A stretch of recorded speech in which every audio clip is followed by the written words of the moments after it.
परमात्मने नमः। तो हमारा टॉपिक है तत्वबोध क्या है और सत्य की खोज और आत्मज्ञान। भगवान आदि शंकराचार्य ने जो बुक लिखी तत्वबोध और आत्मबोध, ये अध्यात्म जगत की बहुत ज्ञानवर्धक और सुंदर किताबें हैं। तत्वबोध का अर्थ होता है कि जो तत्व है परम तत्व परमात्मा, उसका सम्यक अनुभव हो जाना तत्वबोध है। कर्ता मन है, मन संकल्प करता है, चिंतन करता है, विचार करता है। मनन, चिंतन, स्मृति, भावना विचारों का समूह है। इस मन को कर्ता कहते हैं। और क्रिया है साधना पद्धति, योग साधना, जिसे करना होता है। और कारण है वो परमात्मा, वो परम तत्व जिसे जानना है या जिसे प्राप्त कर लेना है। तो परमात्मा को प्राप्त कर लेना ही, जान लेना, उसका अनुभव कर लेना तत्वबोध है। तो तत्व है परम तत्व परमात्मा, उसको जानने की विधि, प्रक्रिया, साधना पद्धति को क्रियान्वित करना कर्म है। और उसी साधना पद्धति को करने से सत्य की प्राप्ति होती है। ज्ञान की प्राप्ति निरंतर योग साधना से योग की उच्चतम अवस्था में होती है। इसके लिए करना है ध्यान और परमात्मा की सेवा। तो ध्यान करने के लिए मन, बुद्धि, चित्त, अहंकार को प्राण या चेतना कहते हैं। प्राण शक्ति को योग के द्वारा ऊर्ध्व रेता प्रवाहित कर देना ध्यान है। हमारा मन, बुद्धि, चित्त, अहंकार बहिर्मुख है। पदार्थ, संसार, जगत, भौतिकता, वस्तु, अवस्था, स्थान की ओर गतिशील है। उस मन को योग के द्वारा, योग साधना के द्वारा अंतर्मुख करना अध्यात्म है, साधना पद्धति है। साधना क्या है, साधना को कैसे करें? उस तत्वबोध के लिए, आत्मबोध के लिए या ब्रह्मबोध के लिए। तो साधना की पूरी जो प्रक्रिया है, जिसमें शरीर को संयमित और संतुलित रखना, जितना भोजन, आहार, ध्यान साधना में सहायक हो उतना ग्रहण करना, और अधिक समय योग अभ्यास, ध्यान का अभ्यास करना। अल्पाहार या भोजन की मात्रा कम लेने से ध्यान अच्छा लगता है, नींद, आलस्य, प्रमाद नहीं आता है। और निरंतर ध्यान के द्वारा चित्त में उठने वाले विचार, भावना, संकल्प, विकल्प, तरंगों को शून्य में विलय कर देना।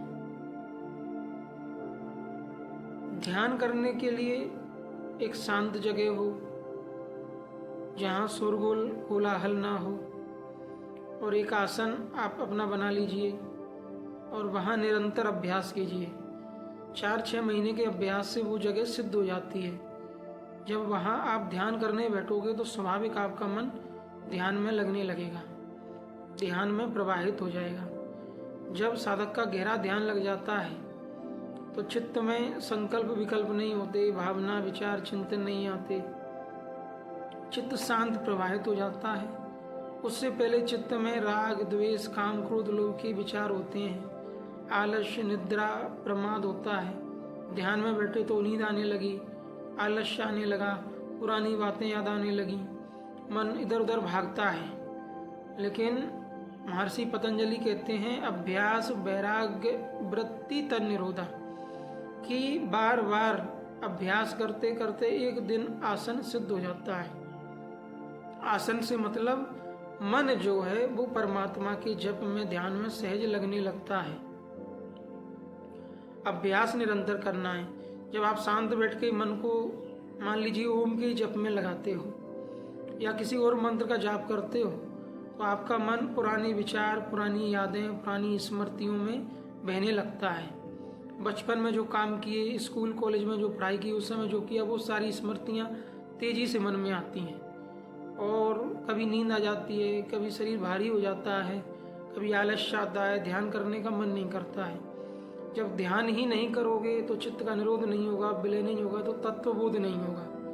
इसलिए अध्यात्म का सर्वोपरि अंग है मेडिटेशन, ध्यान। ध्यान तब लगता है जब चित्त शिशु की भांति निर्मल और पावन हो जाए।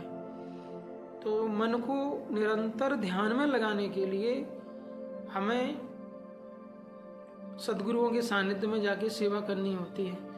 उस सेवा और सानिध्य से धीरे धीरे मन निर्मल हो जाता है, फिर सहज ध्यान में लग जाता है। सहज विमल मन लागी समाधि अखंड अपारा। मन जब निर्मल, पावन और पवित्र हो जाता है तो सहज ध्यान और समाधि लग जाती है। समाधि में ही आत्मबोध या तत्वबोध हो जाता है और सत्य की प्राप्ति हो जाती है। सत्य जो परमात्मा है, परम शांति स्वरूप, अद्वैत, अव्यक्त, उसी में वृत्ति प्रवाहित हो जाती है। जितात्मना प्रशांतस्य परमात्मा समाहिता। जिसने अपनी इंद्रियों को जीत लिया हो, चित्त की वृत्तियां शांत हो गई हों, संकल्प विकल्प रहित हो गई हों, ऐसे योगी में परमात्मा समाया है। ऐसे योगी में परमात्मा का वास है। जिसका मन समभाव में स्थित है, अद्वैत अवस्था को प्राप्त है। इसी अवस्था को हम तत्वबोध कहते हैं, आत्मज्ञान कहते हैं, निर्वाण कहते हैं, मोक्ष, परिनिर्वाण, श्रेय, परम श्रेय। इसी संस्कार रहित निर्मल निश्चल अनामय पद या इसे केवल परम पद कहते हैं। ये अवस्था प्राण शक्ति की है। आरंभ में मन दूषित और मलिन होता है, उसका स्वभाव, उसके हैबिट्स दूषित और गंदी हैं। विषय भोग चिंतन करना, वासनाओं का चिंतन करना, विषयों में जाना, इंद्रियों से अतिरंजित भोग करना और असंतुलित और विकृत है।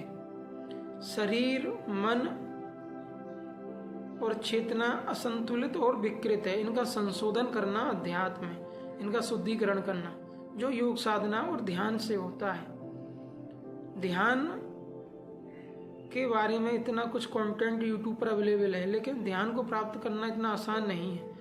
लंबे समय तक एकांत में रहना है, सात्विक भोजन लेना है और निरंतर योग अभ्यास करना है। काफ़ी लंबे अभ्यास के बाद ध्यान की अवस्था आती है। तो तत्वबोध के लिए, आत्मज्ञान की प्राप्ति के लिए आप गीता या योग दर्शन की साधना को सीखें, समझें और किसी संत या सद्गुरु के सानिध्य में करें। आपको मोक्ष या मुक्ति की प्राप्ति हो जाएगी। ओम श्री परमात्मने नमः।